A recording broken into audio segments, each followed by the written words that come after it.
पिथौरागढ़ जनपद भर में इन दिनों बैठक व खड़ी होली की धूम मची हुई है। वहीं जनपद के जौलजीबी क्षेत्र महिला संगठन ने घर घर जाकर बैठकी होली का आयोजन किया। इस दौरान बैठकी होली के माध्यम से उन्होंने युवाओं को नशे से दूर रहकर होली खेलने का आग्रह करते हुए जागरूकता अभियान चलाया। इस अवसर पर क्षेत्र की सामाजिक कार्यकर्ता लीला बांग्याल ने समस्त प्रदेशवासियों को होली की बधाई के साथ युवाओं को भी नशा मुक्त होकर होली खेलने की अपील की। उन्होंने कहा कि जौलजीबी क्षेत्र में 15 मार्च तक होली की धूम रहेगी। आप सभी से निवेदन है, इस होली को खूब उत्साह से मनाइए। रंगों की होली को एक दूसरे के गले लगाकर, एक दूसरे से भेदभाव मिटाकर प्रेम से आप सभी होली खेलें। लेकिन युवा पीढ़ी से निवेदन करना चाहूँगी, नशा से दूर रहकर इस बार पर्व को मनाइए। हम सबका लक्ष्य होना चाहिए कि हमारा उत्तराखंड नशा मुक्त उत्तराखंड के नाम से जाना जाए। जो होली खेलिए मस्त होकर खोलिए, सभी सहेलियों के साथ और दोस्तों के साथ, मित्रों के साथ खूब जम के घर जाके होली खेलिए। लेकिन एक संदेश है कि हम सब महिलाएं ये कहना चाह रहे हैं कि कोई भी नशा न करे, नशा से मुक्त रहे, हर प्रकार के नशा से दूर रहते हुए खूब जम के होली खेलिए।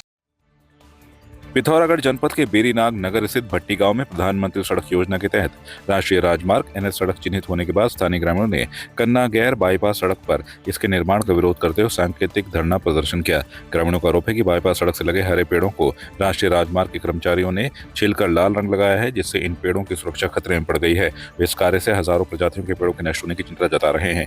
इसके अलावा ग्रामीणों ने भी चेतावनी दी कि यदि राष्ट्रीय राजमार्ग भट्टी गाँव से होकर गुजरता है तो यह अनुसूचित जाति के परिवारों के घर और भूमि के लिए खतरा बन जाएगा। उनका कहना है कि इससे कई लोग बेघर हो सकते हैं और इन परिवारों की भूमि छिन सकती है। ग्रामीणों ने सरकार से मामले पर पुनः विचार करने की मांग की है। NH रोड आने से हमारे वहाँ मकानों को खतरा है और ज़मीन हमारे पास कुल इतनी है और ये ज़मीन भी हमारी जो है रोड से कट जाएगी और पानी की समस्या बड़ी जो है, जंगल कट जाएगा और हमें यहाँ हाईवे नहीं चाहिए। पिथौरागढ़ जिले के बलवकोट नगलड़ क्षेत्र में बीती रात 8 बजे ट्रांसफर से चिंगारी निकलने से ट्रांसफर रुक गया है। इस दौरान लक्ष्मीदत्त पंत, घनश्याम दत्त पंत व ईश्वर जोशी के 20 से 22 लूटे घास के जलकर भस्म हो गए। क्षेत्र के सामाजिक कार्यकर्ता टिकेंद्र पंत ने जानकारी देते हुए कहा कि उक्त घटना से 3 परिवारों के लोगों का बहुत ज्यादा नुकसान हो गया है। इस दौरान मौके पर पहुंची फायर और पुलिस की टीम ने बमुश्किल आग पर काबू पाया। इस घटना से लगभग 80,000 की घास जल गई है, जबकि ट्रांसफार्मर जलने से क्षेत्र में रात भर बलवकोट के लोग अंधेरे में रहे। ट्रांसफार्मर में अचानक विस्फोट जैसी आवाज़ आई। ट्रांसफार्मर के तार जले, क्या हुआ, उससे स्पार्किंग होके घास के जो बड़े बड़े ढेर बने थे उसमें चिंगारी पकड़ ली। एक ही साथ 15-20 घास के जो ढेर थे बड़े वाले, वह तेज हवा ने एक दूसरे को लपेट लिया और लगभग घनश्याम पंत की वाइफ के 100 गट्ठर, जो बड़े गट्ठर होते हैं, जिसमें एक गट्ठर की लगभग कीमत 400 रुपया होती है। जैसे ही लक्ष्मीदत्त पंत की वाइफ के लगभग 70-75 गट्ठर, जिसमें एक गट्ठर की कीमत लगभग 400 रुपया है। और ऐसे ही ईश्वरी दत्त जोशी जी की वाइफ के 25 गट्ठर लगभग बराबर कीमत के, ये टोटल जल के स्वाहा हो गए हैं। इन लोगों का हम लोगों के द्वारा 108 को कॉल किया गया, जिससे फायर ब्रिगेड की टीम और स्थानीय पुलिस और स्थानीय लोगों के सहयोग से आग की विभीषिका को कुछ कम किया गया। मसूरी नगर पालिका परिषद की नवनिर्वाचित बोर्ड की पहली बैठक आयोजित की गई, जिसमें मसूरी के विकास से जुड़े कई महत्वपूर्ण मुद्दों पर चर्चा की गई। बैठक में 95 प्रस्ताव लाए गए, जिनमें से 92 को सर्वसम्मति से पास किया गया, जबकि 3 प्रस्ताव को निरस्त किया गया। विशेष रूप से मसूरी के पर्यावरण मित्रों को 500 रुपए देने, 84 विस्थापित परिवारों के लिए जमीन चिन्हित करने और मसूरी की सड़कों की सफाई के प्रस्ताव पास किए गए। इसके अलावा पूर्व पालिका अध्यक्ष अनुज गुप्ता के कार्यकाल में किए गए गलत फैसलों को निरस्त करने और भ्रष्टाचार पर कार्रवाई की भी सहमति बनी। मसूरी नगर पालिका अध्यक्ष मीरा सकलानी ने कहा कि इस बैठक का मुख्य उद्देश्य मसूरी के विकास को प्राथमिकता देना और सभी सभासदों ने इसमें सहयोग किया। उन्होंने कहा कि पारदर्शिता के साथ काम किया जाएगा और किसी भी विभागीय अनियमितता को बर्दाश्त नहीं किया जाएगा। सदन ने उसको पास किया है, अब मैं बस इंतजार कर रही हूँ कि उस पर कार्य भी हो जाए जल्दी से जल्दी। इसी के साथ साथ बरसात आने वाली है उसको देखते हुए सारे नाले खालों की सफाई का उसमें था।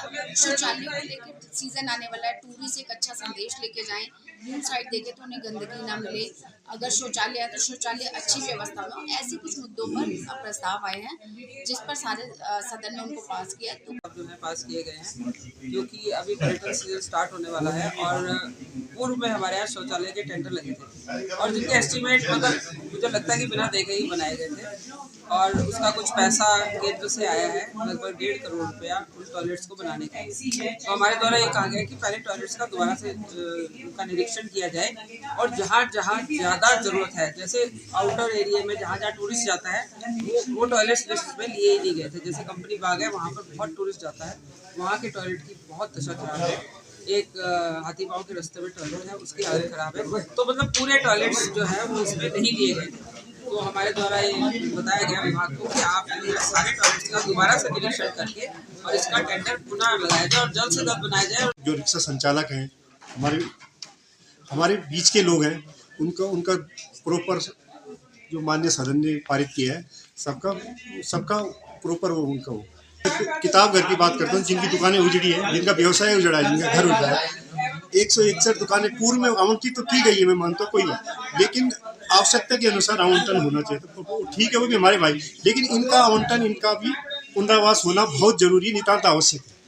देखिए, बहुत महत्वपूर्ण मुद्दों पर यहाँ पे बातचीत हुई है और बोर्ड, जैसे मैंने पहले भी कहा है, बहुत सजग बोर्ड है, जागरूक बोर्ड है, सबने बहुत अच्छी तरीके से पार्टिसिपेट किया है चर्चाओं में। और कुछ मुद्दों पे जो निर्णय लिए गए हैं बोर्ड के माध्यम से, एक तो जो सेंट मेरी हॉस्पिटल है और घर क्लिनिक है उसको फिर से सुचारू करने के लिए बोर्ड का निर्णय रहा है। दूसरा, वो सेंट मेरी हॉस्पिटल बंद क्यों किया गया, घर क्लिनिक तोड़ा क्यों गया, इसका, और जो अगर तोड़ा भी गया है तो जो वहाँ की जो संपत्ति थी वो कहाँ है, उस पर पूरा बोर्ड की तरफ से गया है कि उस पर एक जांच होनी चाहिए, जो मुझे लगता है जो वाजिब भी है, होनी भी चाहिए। पता होना चाहिए कि नगर पालिका की जो संपत्तियाँ जो खुर्द-बुर्द की जा रही थी वो आखिर खुर्द-बुर्द क्यों की गई और कहाँ चली गई। दूसरा, कुछ प्रस्ताव ऐसे थे, चाहे वो रोडों के थे, जो शासन को भेजने थे, हम लोगों ने वो शासन को भेजे हैं। कुछ नगर पालिका की जो परिसंपत्तियां हैं जो 20, 25, 30 सालों तक के लिए लीज पे दी गई थी, आज बोर्ड ने उसको भी टर्न डाउन किया है और उसको भी हम लोग शासन में भेजने वाले हैं। अंतिम निर्णय शासन का उसमें रहेगा।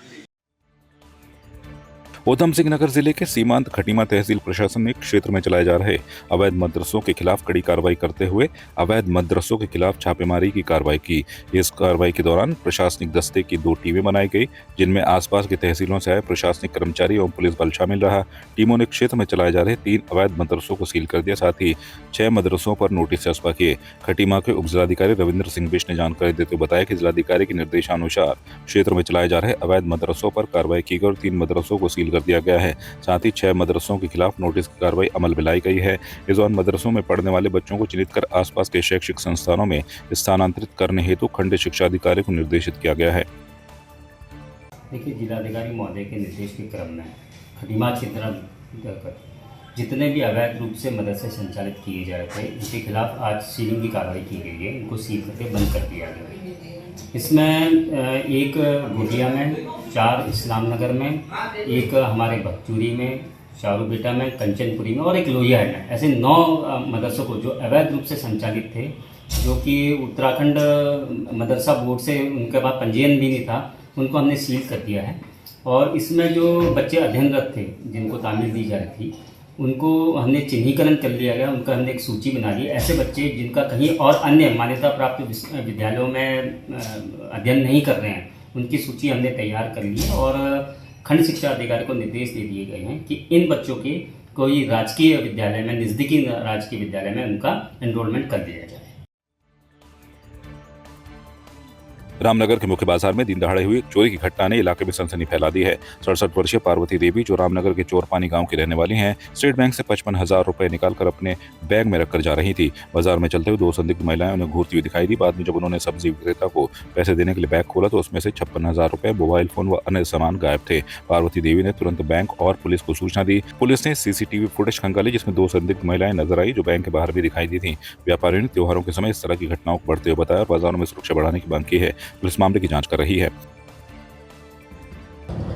बैंक में गई, बैंक से मैंने 55,000 रुपये निकाले।